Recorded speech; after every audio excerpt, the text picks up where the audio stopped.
Assalamualaikum warahmatullahi wabarakatuh, Bu Ocha. Waalaikumsalam warahmatullahi wabarakatuh, Bu Yuli. Apa kabar hari ini, Bu Ocha? Alhamdulillah baik. Bagaimana kabarnya Bu Yuli? Alhamdulillah, saya juga baik ya, Bu Ocha ya. Ya, Bu. Hari ini Bu Ocha akan melakukan proses coaching ya. Betul, Bu. Iya. Sebelum melakukan proses coaching, saya akan melakukan rubrik penilaian sebagai seorang observer. Saya akan melakukan rubrik penilaian terkait proses coaching yang akan Bu Ocha lakukan. Baik, Bu. Ya. Apakah proses coaching yang Bu Ocha lakukan sesuai dengan alur tirta, di mana dalam alur tirta Bu Ocha harus mendengarkan aktif dan harus memberikan pertanyaan yang berbobot kepada coachi sehingga coachi bisa menemukan solusi dari permasalahan yang sedang dialami oleh si coachi. Ya Bu Ocha ya. Baik, Bu Yuli. Dalam prinsip coaching itu kita harus ada kemitraan kreatif, memaksimalkan potensi yang ada pada diri coachi ya Bu Ocha ya. Betul, Bu. Ya. Sebelum melakukan proses coaching, saya ingin memberikan beberapa pertanyaan Bu Ocha. Baik, Bu. Silahkan, Bu. Yang pertama yaitu kira-kira kompetensi coaching yang bagaimana yang akan Bu Ocha kembangkan? Kompetensi yang akan saya kembangkan adalah ada 3, yaitu pertanyaan yang berbobot, memberikan pertanyaan yang berbobot, mendengarkan secara aktif, lalu memberikan pertanyaan sesuai dengan alur tirta, Bu. Iya, bagus ya. Terus kira-kira kompetensi mana yang secara spesifik yang ingin diobservasi Bu Ocha? Yang ingin saya observasi adalah memahami permasalahannya.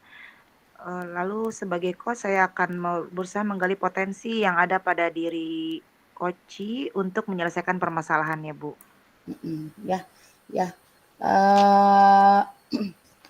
Sekian dulu ya Bu Ocha pertanyaan dari saya. Mungkin Baik, nanti Bu.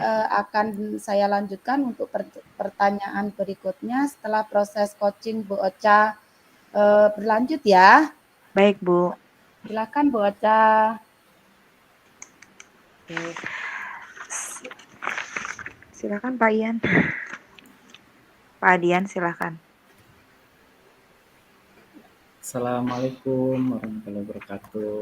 Waalaikumsalam, Pak Adian. Assalamualaikum warahmatullahi wabarakatuh.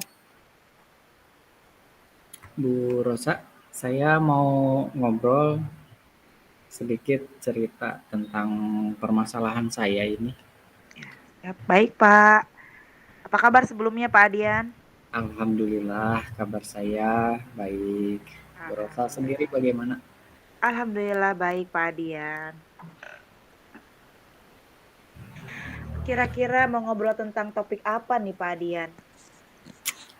Ini Bu, permasalahan yang saya hadapi di sekolah saya ini terkait kedisiplinan jam kerja rekan-rekan sejawat nih, rekan-rekan guru, gitu, baik yang PNS maupun non PNS.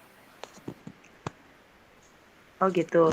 Lalu kira-kira dengan diskusi ini apa yang ingin Bapak dapatkan dari hasil diskusi ini, Pak? Kira-kira dengan diskusi dengan saya.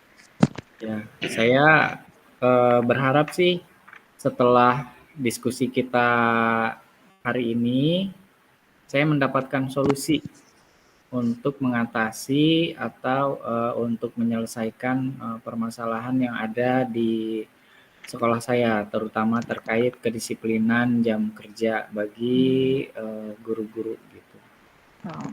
Kira-kira Pak Adian bisa menceritakan apa yang terjadi, Pak Adian, silahkan. Jadi begini Bu, rekan-rekan guru yang lain, baik yang PNS maupun non PNS ini,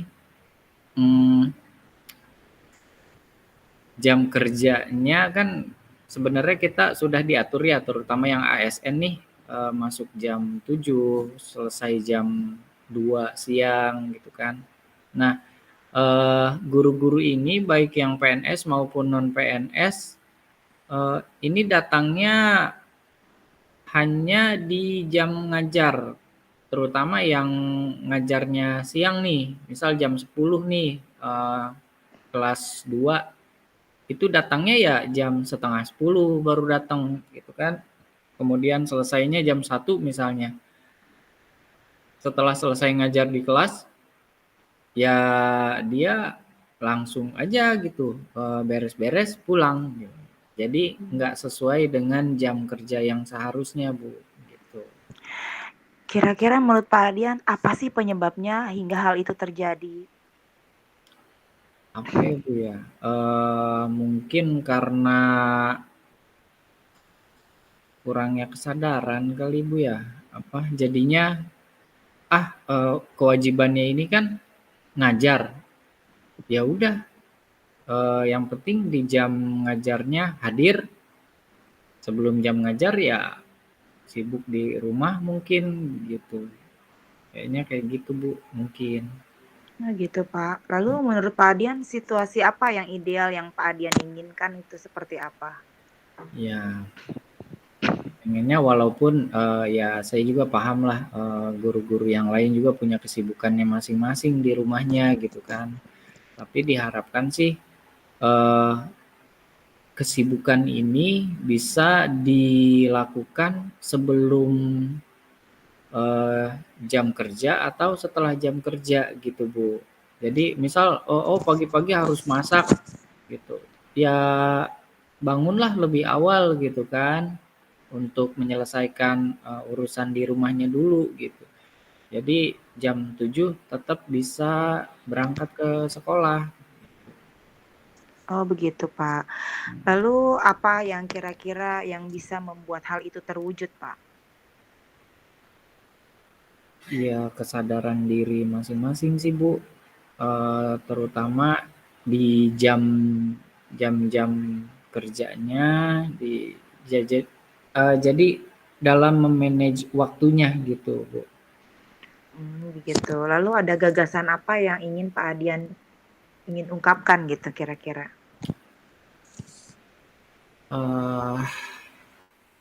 Kayaknya hanya penyuluhan mungkin ya, Bu ya. Jadi kita saling mengingatkan biar teman-teman nih apa yang bisa dibantu gitu. Jadi misalnya saya nih kalau pagi harus beres-beres dulu gitu. Ya kita kasih solusi lah. Yang biasanya bangun mungkin jam 5:30, mungkin jam 5, ya berarti bangun lebih awal gitu kan. Jam 4, jadi bisa yang tadinya jam 8 baru beres, ya jam 6 atau jam 7 udah selesai, bisa berangkat ke sekolah lebih pagi gitu.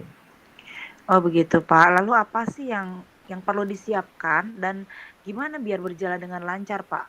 Agar kedisiplinan itu muncul gitu, agar dan itu akan berjalan dengan lancar.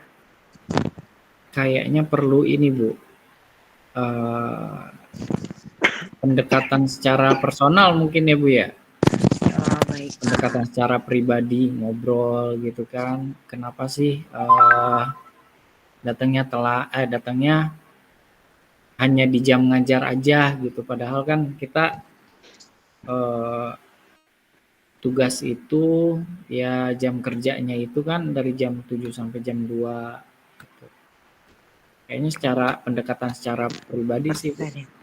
Secara personal. Kira-kira apa yang akan dilakukan setelah diskusi ini Pak Adian? Ya, yang saya akan melakukan pendekatan secara pribadi. Yang pasti sih setelah diskusi ini saya akan melakukan pendekatan secara pribadi terhadap guru-guru yang kurang disiplin dalam jam kerjanya nih. Kira-kira jadi satu persatu gitu. Baik Pak.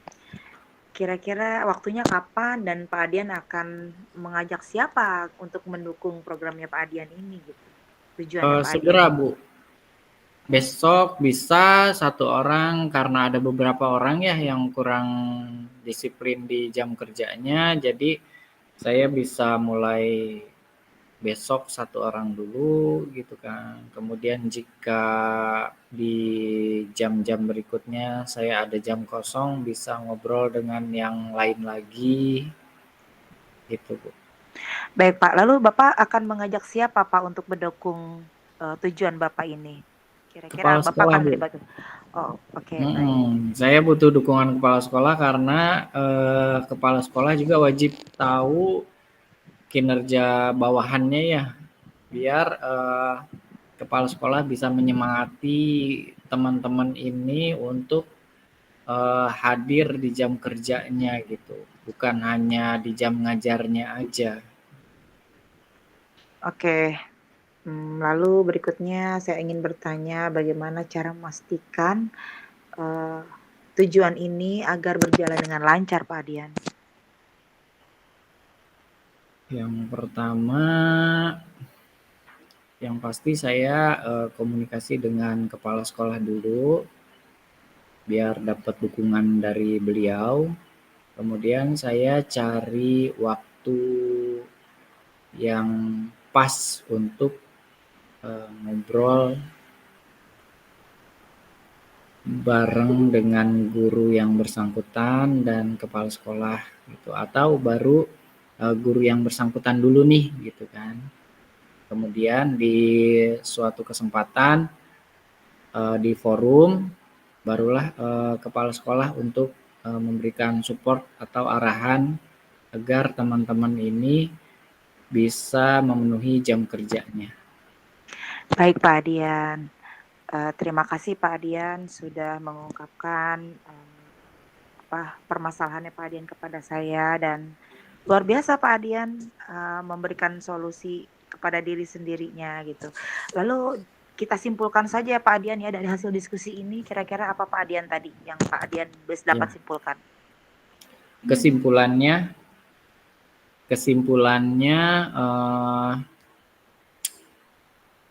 rekan-rekan ini perlu dilakukan pendekatan secara pribadi dan saya juga perlu mendapatkan dukungan dari kepala sekolah agar kepala sekolah bisa ikut mensupport terkait jam kerja teman-teman.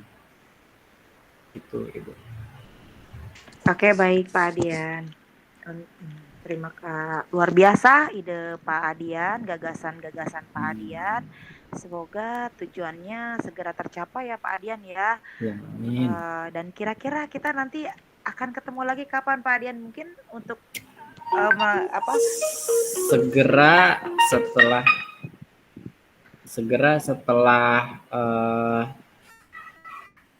permasalahan ini terselesaikan Ibu. Mudah-mudahan secepatnya. Nanti Baik. saya akan memberikan laporan lah. Bu, ternyata